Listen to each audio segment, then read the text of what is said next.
Hello and welcome to Farm Connections. I'm your host, Dan Hoffman. On today's episode, we journey to a special place, Grace Farm, just outside of Brownsdale, Minnesota, to learn more about the Karenni farming project and how it has motivated other communities to start their own journey.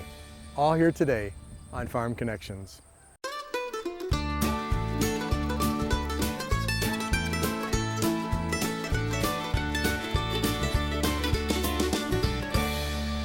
Welcome to Farm Connections with your host, Dan Hoffman. Farm Connections made possible in part by Minnesota Corn, working to identify and promote opportunities for corn growers, enhance quality of life, and help others understand the value and importance of corn production to America's economy. EDP Renewables North America, owner-operator of Prairie Star and Pioneer Prairie wind farms in Minnesota and Iowa. EDPR wind farms and solar parks provide income to farmers and help power rural economies across the continent. Northern Country Co-op, a full-service cooperative in grain, agronomy, feed, and lumber. For the latest news, job openings, and podcasts, you can go to their website, ncountrycoop.com. R&S Grain Systems, a family-owned business serving its customers for 50 years with leading designs in the manufacturing of grain handling equipment and grain storage systems. You can call them for a quote today. Employee-owned AgVantage Software, Rochester, Minnesota. 47 years designing and developing agribusiness software for grain elevators, feed manufacturers, producers, fertilizer and chemical dealers, co-ops, seed companies, and fuel distributors. Mower County Farm Bureau Association advocates for agriculture based on the policies and beliefs of its members. It's dedicated to making the voices of its members stronger. You can learn more about membership benefits at fbmn.org.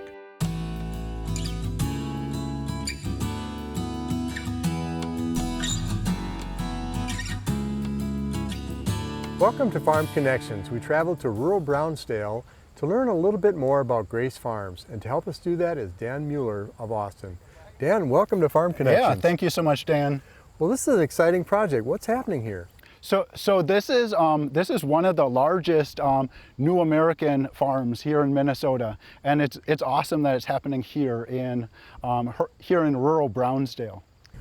One of the largest. Well, how did it happen? So this has been something as we have seen our communities get more and more groups coming to live here and call this their home, that one of those groups, a group of Karenni farmers, decided to buy land. They went to a farm auction and they ended up buying 16 acres of land. And last year they tried all kinds of things on their own, and that's where I got involved. As they were posting pictures of the results from their year, I said, "Oh my goodness, there's more that we can do." And so I connected them to some more farmers, to several groups around the area, and we've tried some new things, and this is year 2. Well, congratulations. That's fantastic, really. And imagine coming all the way from wherever they came from, a new climate, a new culture, a new political atmosphere, and all kinds of new rules and laws, and even interesting people here to them. So where did they come from, and what's their story?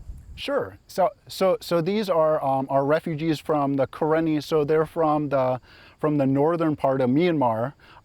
They were originally almost all farmers. That was their way of life, and that for 60 years they've been having war in their area, and so many of those families moved to Thailand, to a refugee camp, and that's where these farmers, most of them grew up in the refugee camp, hearing about the farms back at home, about wanting to return to those farms. And so when they had that opportunity to come to America, they said, "We want land of our own."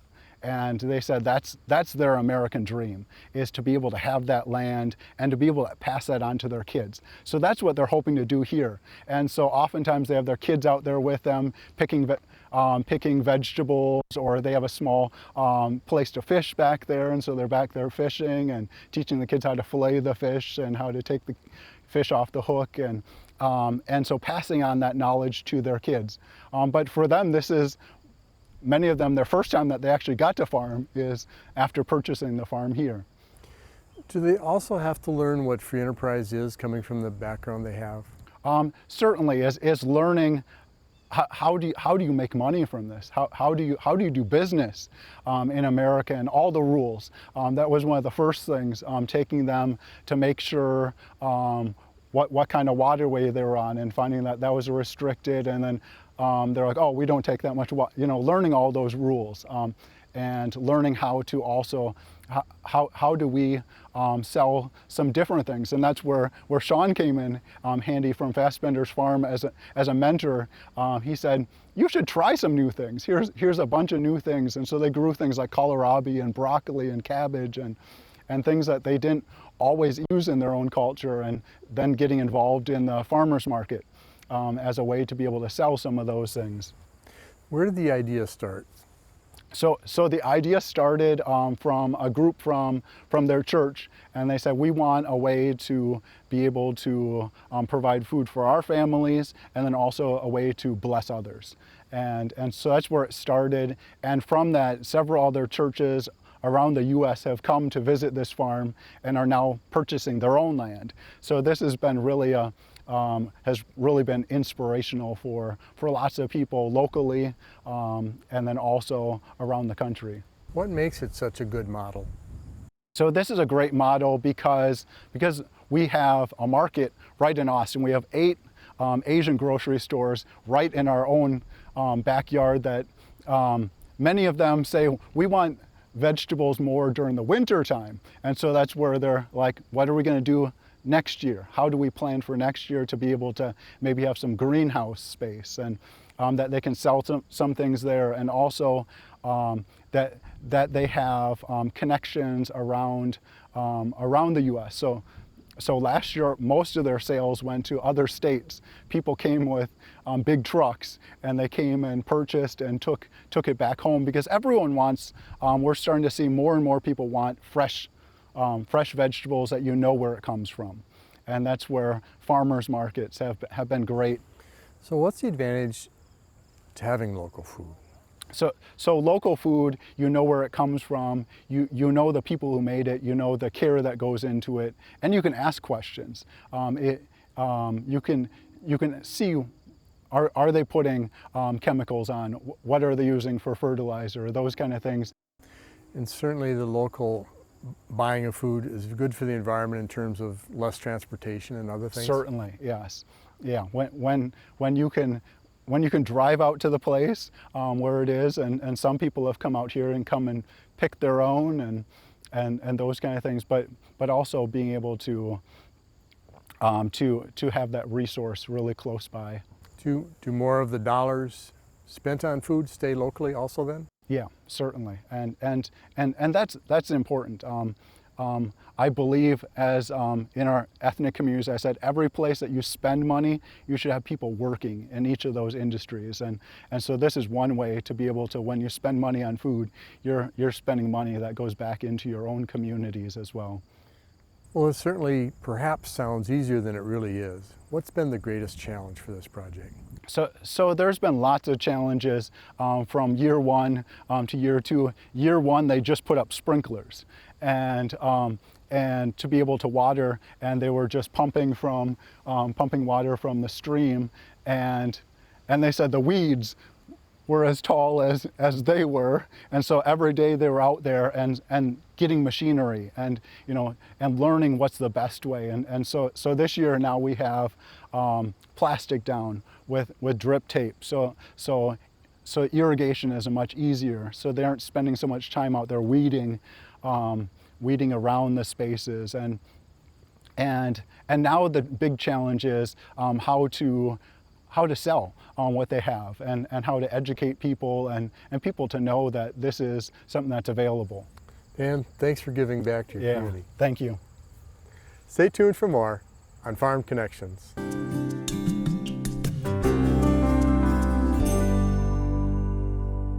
We're at Grace Farms near Brownsville, Minnesota to learn about a project that's very special and some special people that are involved in that project. And to help us do that is Sean Fassbender. Sean, thanks for joining us. Nice to meet you. Well, this is a pretty neat project. What's going on? It's a wonderful project out here that refugees have started, and I was asked if I could help out here. Well, something tells me they didn't just randomly ask you. You must have a background that brings something of help. I do. I actually have my own farm out in Adams, Minnesota, and basically are doing the same exact thing as them. And what is that? And growing vegetables and feeding America. If I understand it right, you try and do it with lower inputs and maybe even some alternative ways to control weeds and things? Yeah, so we use plastic out here for irrigation and to bring heat to a lot of our plants that aren't from Minnesota. So they like the heat better, it keeps the weeds down, and it's better for irrigation. Well, a nice plastic barrier keeps the weeds out, the moisture in, and also it's a solar collector and warms the soil? That's correct. Well, where'd you learn such a thing?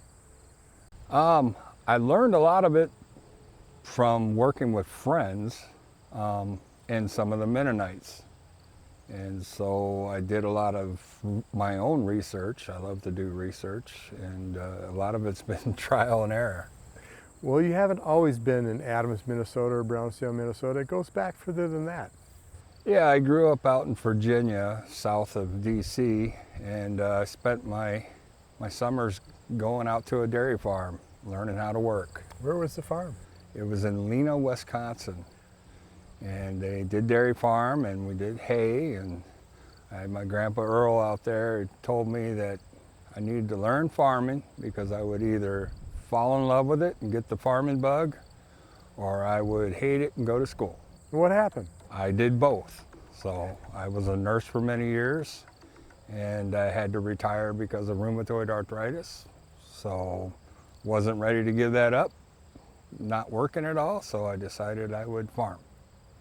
How long have you farmed? Approximately 7 years. Near Adams. Near Adams. And you could have been content doing that. I could have been content doing that, but it's just not in my DNA, and I like the farming bug, and I didn't have a lot of acreage, didn't have a lot of equipment. So how do you start farming with that? You just start plugging away at vegetables. Not a lot of growers in southern Minnesota, and I couldn't always find the southern cuisine that I like as well, so it was just kind of a natural fit. But beyond that, Sean, you could have said, I'm content in my own little world, my own farm, and I'm going to stop there. But you kind of expanded to help and share. How did that come about? Well, I've always had a huge interest in different cultures, and I love trying different foods and learning different things. I think if you stop learning, stop listening, then pretty much the game is over at that point. How are medicine, food, and agriculture connected? Oh, medicine, I mean, food is a medicine. You know, there's a lot of foods that are preserved beyond preserving that aren't always good for the body. And fresh food has the fresh nutrients, and a lot of them have anti-inflammatory properties. There's a huge connection between health and good quality food. And working with food and nature is kind of interesting too, isn't it? I love being outside. I love being a nurse, but the hardest part of nursing was indoors. So I loved being outside. I love putting something in the ground and then seeing it grow, and then being able to share it with other people and teaching people how to cook it. A lot of people were like, well, how do you cook it? So, you know, and then learning stuff from them and their cuisine. I mean, it's really not that different. I grow Kentucky Blue Lake green beans. They grow an Asian bean, but they're still a green bean. They're just a little bit different. Speaking of sharing, you know, I watched when you interfaced with the farmers here. They seemed to listen, respect, and there was a sharing back and forth. Can you tell us about that experience? Yeah, so we were walking down the rows to talk about what worked good and what didn't work so great. And we talked about the different, I mean, behind us is rows of eggplant. It's not much different than the eggplant plant that I grow, but it's the same. We shared some of the green beans that were delicious from them. We talked about what we're going to do next year, what we can do differently, and how we can expand. When that common conversation comes together, is that really what you're working for here? Yes, that is what I'm working for here. I want them to be successful. I want to learn as much as I can, and I want them to learn as much as they can from me. I think you're defining community. That's community. That's exactly.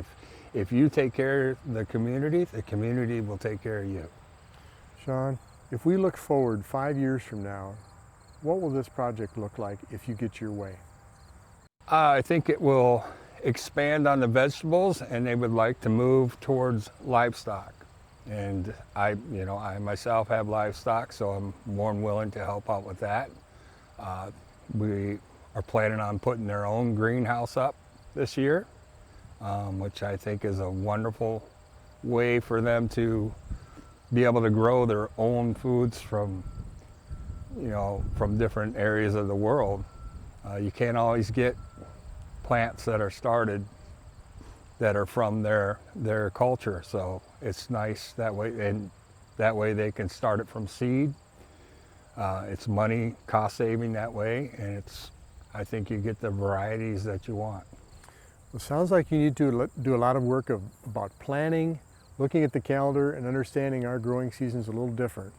Yes, that was the one area that we had to focus on this year.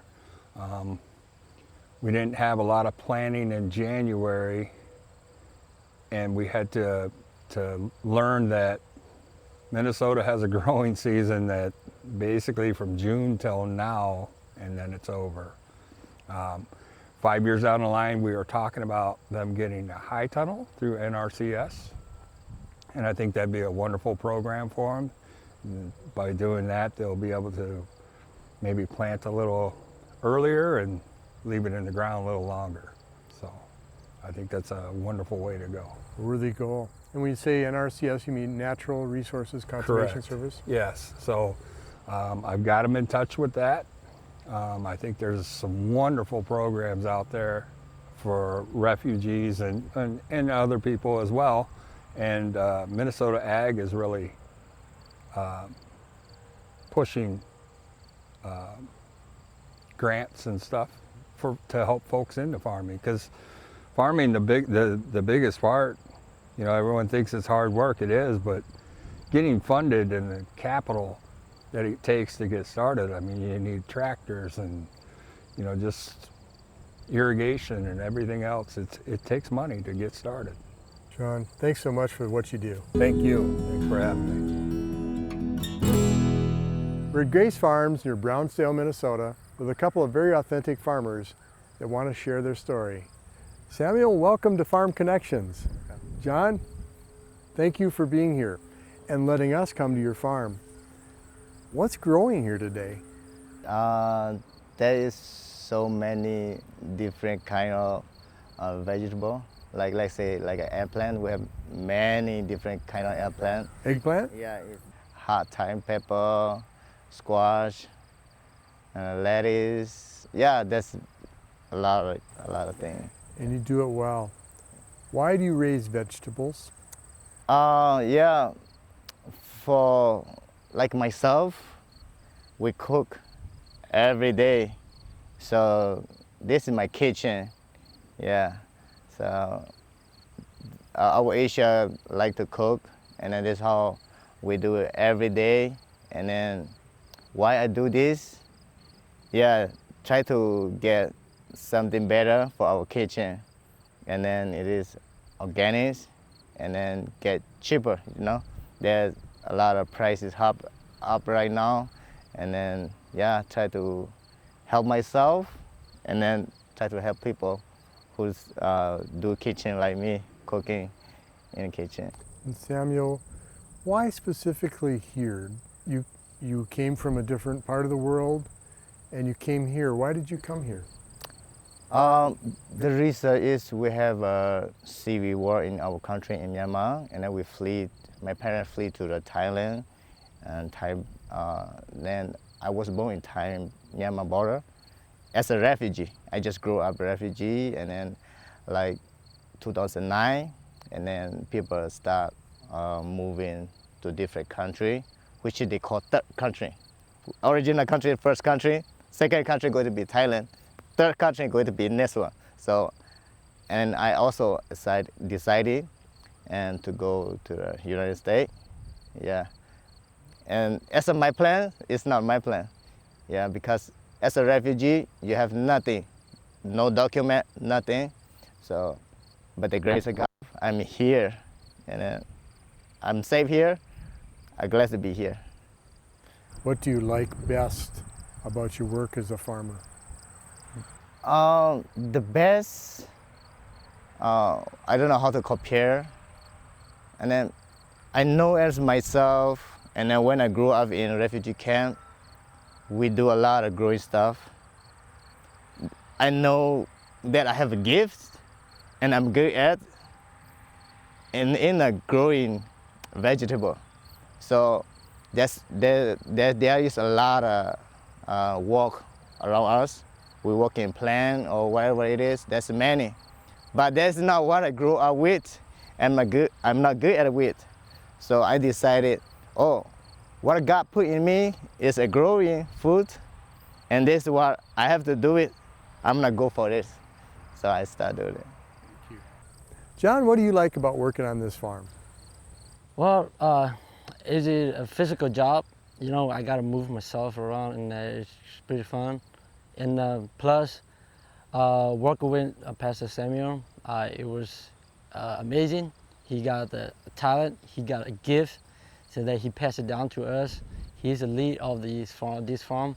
So working beside him is really fun, and I learned a lot of stuff from working in this farm. Even though I'm from Colorado, I live in Colorado, but a part of that, we have communication in between, and I tried to do what I could from Colorado, but sometimes I came up here and I do help in a physical job too. So yeah, I really love it. Yeah. How did you find out about this farm?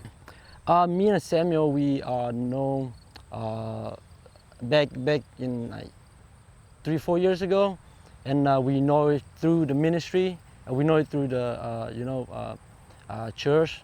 So and he came across, and he told me about the vision and the knowledge and all the vision that God gave it to him, and we talked to each other ever since, and then I'm come agree, and we are in one.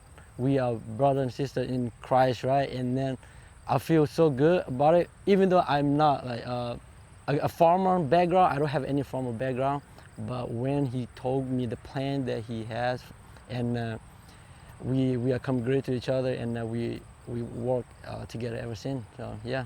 Wonderful. Yeah. How long did you live in Colorado?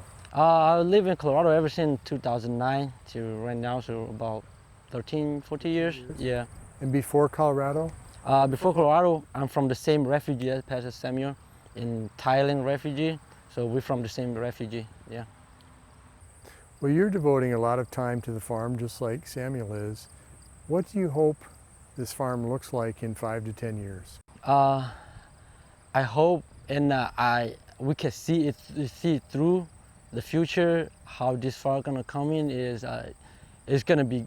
We believe that we can do it. We believe that God guide us to this point already, right? And in the future, we really believe that it's gonna grow it, and gonna help a lot of the community that we have. And not just that, we have a mission to ministry, and we're gonna help. This farm gonna provide the ministry that we are in right now too. So we're gonna be growing a lot in the next 2-3 years. Yeah.